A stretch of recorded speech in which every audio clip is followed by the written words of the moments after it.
Our objective for today is to figure out how supply and demand affect prices. So first we're going to define what those two are, and then we're going to see how they have an impact on prices. And then we're going to look at some multiple choice questions, just like the ones that are going to show up on the LEAP, on the benchmark, so you're comfortable figuring out how supply and demand affect prices. So first, let's do those definitions. The first one is supply. Supply simply means how much there is. Like when we were doing the example earlier with the Snickers, the supply at the beginning was that there was just one Snickers. Supply was one. That was it. There wasn't very much. So if supply is low, that's going to have an impact on what those prices are going to be. The other one is demand. Demand is how much people want. So when you have one Snickers and you have lots of people who want that Snickers, that means demand is high compared to the supply. We're going to see how that affects prices. Let's go. So there are some rules that we need to follow when we're thinking about what these are. First, more supply means lower prices. What that means is just like with our example with the Snickers, when there was just one, the price was very high. That was low supply, so the price was very high. As soon as that supply became a lot of Snickers, then the prices came down because everybody could get one. They were easy to get.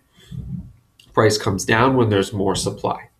The opposite of that is when there's less supply, then there's higher prices, right? When there's one, prices go up. Just like if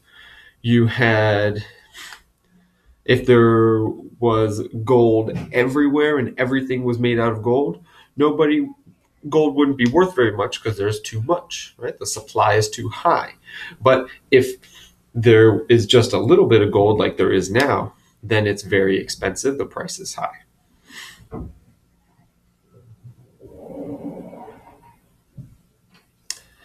The other side is demand. When there's more demand, there's higher prices. When more people want something, then they bid the price up, just like they did with the Snickers. If only one person wanted that Snickers, they could have said, I'll pay you 2 paycheck dollars. But because so many people wanted it, then we know that the price went up because more and more people wanted it. The inverse is when there's less demand, then there's lower prices.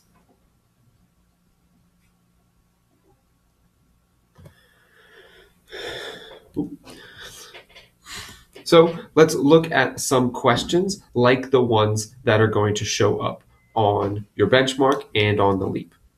This one right here says, if consumers decide to buy more hamburgers than pizza, what will most likely happen? So while I'm reading that, I'm thinking about what's happening to supply and what's happening to demand. See if you can figure it out. Right. So they're demanding more hamburgers because they're deciding to buy more. So the demand for hamburgers is going up. And if more and more people want something, then the price of that is going up because demand increases, price increases. So that's going to bring us to the one that shows that hamburgers price increase. And we can cross out A. We can cross out B because the hamburger should increase. C looks correct. Price of hamburgers will rise.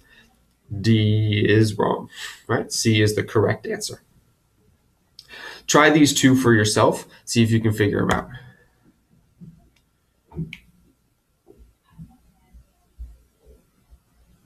Right.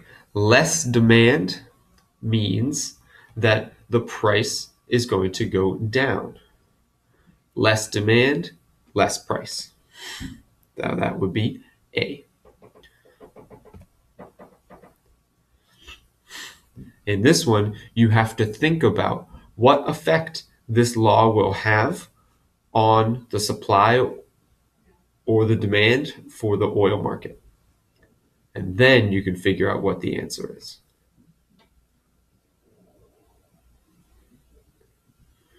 All right, now try these ones for yourself. See if you can figure them out.